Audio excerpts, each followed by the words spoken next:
Britain has allowed children to vote, and by children I mean 16 and 17-year-olds, and this is quite a surprising development. There has been some campaigning for this sort of thing. Of course, the BBC's asking that demographic, but the Labour Party did pledge this in their election manifesto, so it wasn't necessarily a surprise, and this brings it in line with the Scottish and Welsh elections, which are, of course, their rules are determined by an incredibly left-wing parliament of their own. And Keir Starmer justified this by saying 16 and 17-year-olds are old enough to go out to work, and they are old enough to pay taxes, and therefore old enough to vote, one would presume. Yeah, but how many of them do pay taxes, Keir? Right? I know I didn't. Oh, they can, yeah, but do they? Also, is a 16 or 17-year-old old enough to be informed to vote as well? No. Didn't you love the tax argument, though? Because I was like, oh, that's brilliant. So what you're saying is people who are net recipients shouldn't vote. Mm-hmm. He's tying it to tax contribution. I was like, I agree. Mm-hmm. I agree with this progressive measure, Keir. But the thing is, I would happily hand in my vote if it meant that I was tax exempt. If I didn't have to pay any tax or use any government services, that'd be such a blessing. And I don't have to bother voting for a party I hate. So yes. And as they've shown us, if we've learned anything, that's all you have to vote for. Mm-hmm. For the past however long I've been alive. One thing that is worth mentioning that no one's been talking about, but I think is the main thing of concern in this story, is in other changes, people will also be able to use bank cards as voter ID. And of course, on a bank card, you don't have a picture of yourself. And so if you have the same bank card that is on the electoral register, even if you're a different person, you could even be a woman and have a man's bank card, and they're not going to question it as long as you've got the bank card. Now, you can vote. So what that's going to do is massively increase voter fraud. Yeah, which means Labour. Yes. And it always does, and they've been caught out with this. This isn't some sort of conspiratorial thing. There's no point of contention in Britain about this, that the voting fraud only goes one way because they found the vote factory in Leicester. Was it Leicester East? Yeah. Tower Hamlets was another good example. Yeah, it's basically the diverse areas that vote Labour quite often. Maybe they'll vote Green associated. These days. Maybe. Or Independent. Or Jezza and Sultana. That's true, Backfire won it for Starmer when they all vote Jezza. Making it sound like Jeremy Clarkson rather than Jeremy Corbyn. I'm voting for him just to annoy Starmer. Didn't you know? In my area, Labour wins such a crushing victory. Last time, Reform and Tories together got less than half the Labour vote. So I wasn't in one of those areas that Peter Hitchens would get annoyed about where, he said, oh, vote Tory, otherwise you'll let Labour in. Labour are always going to win, and Greens got second. So my only hope of beating Labour is vote Jezza, who could actually win in my area. It is also worth mentioning as well that in 1969, the voting age was lowered from 21 to 18 by Labour, and then in the next election, they lost to the Conservatives anyway. So even though I think this is a cynical ploy to try and get some voters, because traditionally younger people have supported Labour, we've seen that the Zoomers are made of different stuff. They're a lot more radical, let's just say that. On both ends. Yes. Both left and right. Mm-hmm. But I think that particularly young men, young boys, are moving more and more right because they see that the world has nothing for them. And they're right. I've almost got to 30. I've just had to struggle against a hostile society to get here. There's nothing for me. Yeah, I was going to say, nothing for you is a bit generous. I think it's openly hostile towards men in general, and therefore particularly young men who are the highest in testosterone and the most out of control, according to our gynocentric society. I sound like a manosphere podcast. I've gone off on one. But I'm going to start selling some sort of brain pills. Sorry, carry on. Nick's going to shave his head by the end of this podcast. Going to sit there shirtless with maybe a chest tattoo. But it's also worth mentioning as well that the youngest people have the lowest turnout. So it's not going to shape elections that much. And I imagine if it's lowered to 16 and 17-year-olds, it's going to be even lower again. And I'm going to go through some of the people in the right-wing commentary sphere, and we're going to talk about what people have been saying about it, because I think there is a wide variety of opinion. The left is unequivocally in favour of it, obviously, because they see it as expanding their own franchise, whereas the right has been divided, mostly saying it's bad, but also their emphasis is on lots of different things. I thought this was quite good. At 16, you can't legally marry, buy alcohol or cigarettes, drive. You can have a provisional license. You can drive with someone in the front seat, but I'm being a pedant. Go to war, get a tattoo, do the lottery, be on a jury, buy a house. Well, you can't do that under 30 either. Get a full-time job without being in some form of educational training until you're 18. a desperate Labour believe that 16-year-olds should vote. And that is true, that I don't think they're mature enough to have that sort of responsibility. I don't think a 16-year-old should have the same vote as me. I don't think it's fair. I also think that democracy is just an excuse for people to steal my stuff, and I sort of loathe it because it gives people a sort of veneer of respectability, as if they've got some sort of consent from the people because of, you know, some miserable turnout and very uninfused votes. Which is how we're in the position where we even have a Labour majority right now. Mm-hmm. Just a Tory vote imploded. Exactly. Still trying to understand Josh's philosophy, but I think it's going to be a long journey because you're a libertarian fascist. Is that what? No, you're against democracy, but I'm annoyed by it. I'm not saying we should necessarily do away with it. I just think it's very flawed. Josh is just a Cromwellian, right? Except I want to keep Christmas. We might need a Cromwell if our king keeps saying ridiculous things. That's satire, by the way. Don't put me in jail. Sorry, we're dragging you down, Nick. You're going to get yourself in trouble. I want to stay out of jail. Just for a bit. Just for the summer. To be fair, it's you get warm meals and a roof over your head. It's more than I could get in the being a taxpayer. You get more rights, don't you? Like, you can't keep me in solitary unless I'm Tommy Robinson. You get all these rights. And here's Callum. You may know him. He was, of course, on the show for a very long time. It's a bit weird if you don't know him. And it's worth mentioning that the justification is, well, they can work, they can pay taxes. And Callum points out that you can work part-time from the age of 14, and in some local areas, the age of 13. And so that rationale could be extended to 13-year-old voters, which is a good point to make. But as you've pointed out towards the beginning of this segment, if they've linked voting to tax, right, if that's, no taxation without representation. Well, what has been done? You can if you just stick something in your manifesto amongst a bunch of other stuff, and then you win because a lot of the other stuff is really right-wing and based. You can say, well, this was also in the manifesto, we're just carrying it out, and now before you know it, voting's back up to 21, or just landed nobility, or whoever it was. Mandatory castration for asylum seekers. George in England. Yeah. It's all there. Mm-hmm. So another person who's on the show regularly is Lewis, and he says... Yesterday, in fact. Really? Yes. This move reeks of desperation. Labour knows just how unpopular this government is and is now trying to pad their support by lowering the voting age. Not only is it short-sighted, it could potentially backfire on the political establishment. Still, I don't welcome this move, and I agree with this almost entirely, that it does seem like a cynical move to get votes, but it could also backfire because many European countries, look at, say, Germany, where the AfD actually did quite well amongst young people, and it was the boomers that they did the worst with. Surprise, surprise. And I think that we're going to see a similar trend because at the end of the day, what have young people got to lose? It's like, sorry, we've had Labour in different coloured forms for many, many years, basically since the 70s, I would say. Yeah, I was joking about the Jezza Party, but they will vote for left-wing populism, won't they? They will vote for this kind of blame the rich type of thing. They'll either go to the right, and the others will go for the blame the rich Route 1 communism. So it won't help the Starmer type people. But also, a lot of the sort of traditional Marxists and communists are getting frustrated with the sort of liberal centre as well.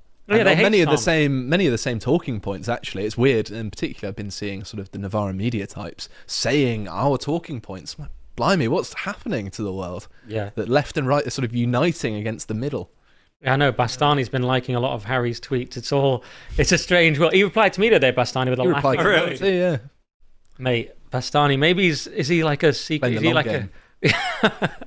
Well, yeah. He'll side with us when it suits him. Then he'll come out with all the comedy stuff we weren't expecting. That does usually happen. Yes. So another person that was formerly of the show, all of the Lotus eaters have been commenting on this, and Connor was saying that it will backfire. He's talking about young men are public enemy number one. He's talking about the diaspora of Pakistanis doubling. Of course, he's talking about leftist women will be convinced Labour are accomplices to the stuff in Palestine. And he points out Germany as well. Another good analysis. There's lots of good points that I think add up to a more layered understanding of this. But is that, sorry, the 16-year-old element, that's maybe tip of the spear or whatever it's called. But this is just a trend that's happening anyway. People are going to split between populist left and right more and more anyway, aren't they? Don't you think? Just with the general voter base. Yeah, I think the centre, the sort of managerial centre, is just falling apart. Well, it's got very few actual organic diehard supporters, has it? It's just because it has no victories to show for itself. It's, at this point, it's just people who watch The Rest is Politics and watch women's football. It's about 12. I pity them. I get so much stick for saying women's football. I call it a mutually agreed upon. I call it a Soviet level mutually agreed upon fiction. Everyone's like, it's telling it it's good. Do you think it's good? Yes, I also think it's good. No one thinks it's good. In my football group, because I play five-a-side, they're going, "Come on, England." I'm thinking England aren't playing, are they? It's like, oh, they mean there's women. That's not England. When you say "Come on, England," no one means the women. This is my least popular view in normie world. It'll be okay on this. I think it's very sensible of you, Nick. Thank you. I reckon I could call up a bunch of mates and beat the women's team. Just like all my old schoolmates. Just like, you want to have a kick about? We're probably, getting on 30. We're past our prime, but still. Those teenagers won, didn't they? They did, yeah. Against the US World Cup winning team. Mm-hmm. They're about 14, weren't they? A very backhanded compliment to say to Rory Stewart, like, well, you're getting more views on women's football. Double dunk, that is. Yeah. So, speaking of Bastani, actually, he says, besides anything else, votes for 16-year-olds possibly puts the Tories below 50 seats. They are buggered in Lib Dem and Reform marginals. Going to be quite amusing to watch, frankly. The party's about to be nuked. And I agree. This is a wonderful revelation that 0 seats is going to be ushered in. Because I think... Back on the menu. As much as I dislike the Labour Party, I hate the Tories more. Because in many ways they were more effective at enacting Labour's agenda than Labour are. And even when they're out of office, there's still... Scandals, yeah. Like the Afghan one the other day. Although, and I argued the other day, somewhat satirically, but you should actually vote Tory over Reform because you've got Jenrick, who's to the right of Farage. Farage admitted it to the New Statesman. Yeah. Said Jenrick's to the left of him to the right of him on immigration, and Farage admitted he was to the left of not only Jenrick but the rest of the country. I'm like, sorry, what's the point of your party again? Yeah. Why are you here? Yeah. So one interesting development is lots of people are coming out and talking about raising the voting age from 18 to higher, and it's good that you're here, Nick, because here you are on the screen. Sensible, yeah. Would you like to read your own tweet? I can do. The voting age should be raised to at least 25 in line with the full development of the prefrontal cortex. I appreciate that. Good psychology knowledge there. To be safe, I'd said it at 30, and obviously men only. What an outrageous tweet. Do you know what? I got some funny responses to that. Do you know one person who responded to that was Annunziata Rees-Mogg. Jacob Rees-Mogg's sister. Jacob Rees-Mogg's sister. Now, you notice I got, 2,000 likes? She only got 14, so you judge who's more popular. She said, as women's prefrontal cortex matures a full 2 years ahead of men's and is considerably larger, surely it should only be women who can vote, according to Nick's logic. Well, no, Annunziata, because you fail to fulfill 50% of the criteria. The quiz would go, are you male or female? Male, yeah, female, you've lost already. Then it goes, and do you have a fully developed prefrontal cortex? So it's not about how early or the size, it's about, are you a man who also has a prefrontal cortex fully developed? But unfortunately, she failed to understand perhaps her prefrontal cortex isn't all it's cracked up to be. By the way, tiny bit of gossip, at the GB Christmas party like a year ago, whatever, the drinks were free, then suddenly they were really expensive. And I was talking to Annunziata, and I offered to get a drink, bought her a really expensive drink. I noticed she let me buy it despite being like in the poshest family in England. Then she sort of sidled off, never got me a drink back. Outside of a date context, in a date context, a man should pay, maybe, I understand that. This is just a non-date context. Where was her feminism then? That's true. That was a really long build-up just to say that. Just sat him mogging Ms. Mogg. Well, she tried to mog me on Twitter. So, you come at the king, you best not miss. I like the fact that you've taken a news segment to the point of she didn't buy me a drink back. I respect it, though. Where's your feminism then? That's all I'm saying. I think my half Scottish nature comes out where when someone doesn't buy someone a drink back, it sort of infuriates the sneaky kind of way she did it. She kind of let me pay for them. It was something about the way I was like, this is how posh people have survived so long. They don't actually pay for anything. Do you know what I mean? That kind of posh aristocratic thing where you mend things and you let other people buy stuff, and you've never bought anything since the 1800s. Women, buy men drinks or we'll take away your vote. To be fair, a lot of women do buy men drinks. I've had a few drinks bought for me. In a date context, I'm totally against it. But no, of course, yeah. Okay, good, we're all clear. But in this context, pay up. And Here is David Vance saying, rather than lowering the voting age from 18 to 16, it should be raised to 30. That's even higher than yours. I said 30, didn't I? 25. I said 25 minutes. I said ideally 30. Yes. Ideally 30. I'm trying to be a moderate, Josh. You know. Fair enough. Yeah, I can understand Holding that. you back from 45, just like... And even foreigners weighed in. This man is a member of the New South Wales Parliament in Australia. And he says, seriously, if you want better politics, we should raise the voting age to 30. You've got to respect it. He's an actual parliamentarian as well. What a legend. Can I ask you about the whole women and wife and kids thing? Because I believe Ed Dutton has said this, and I've seen old Mr. Wong, formerly of Lotus Eaters, say it as well, that you should have a wife and kids. And I'm like, well, hang on a minute. Like, Jesus didn't. There are some pretty... There's some pretty base blokes without wife and kid. I'm not even trying to give myself the vote, because I've always said you should have property. And even when I didn't have property, I was like, I'm totally down with that rule. But I don't know if a man should have to have a wife and kids to have a vote. I think you get some base... I think the best way is a net tax contributor. I agree. Yeah, I think that's the best cut-off. Because you get these normies I play football with, they watch the rest is politics. They've got 2 or 3 kids, but you want them voting and not me, they're going to vote for Starmer. So... Also, not all property is equal, is it? I mean, you could own some property and it'd be like $5,000 of field. A boat or a little... Yeah, you could be living on a houseboat. Rosie and Jim could vote. Oh, there's a flashback to a long time ago. David Curtin says, Starmer's regime to lower the voting age to 16. This is insanity. If anything, it should be increased to 21. That's back to the 1969 boundary, I suppose, where the majority of people have a job and work for a living. That's another good argument there, I think. And then, so this guy, I think, is the former editor of The Sun and the founder of TalkSport. I'd raise the voting age to 21. Watching YouTube and Netflix can't be the sole justification for participating in democracy. I'm surprised at how many people are talking about removing franchise from people. I mean, obviously it doesn't bother me. Well, now that there are plenty of people I would like to remove, but... Well, it's interesting. From voting as well. I suppose a certain segment of the viewers will just be thinking, just go the whole hog, get rid of voting. Done. Do you know what I mean? Well, with the options we've got at the minute, in a functional democracy, people would be in favour of it. It's just that we've got, which flavour of kick in the nuts do you want?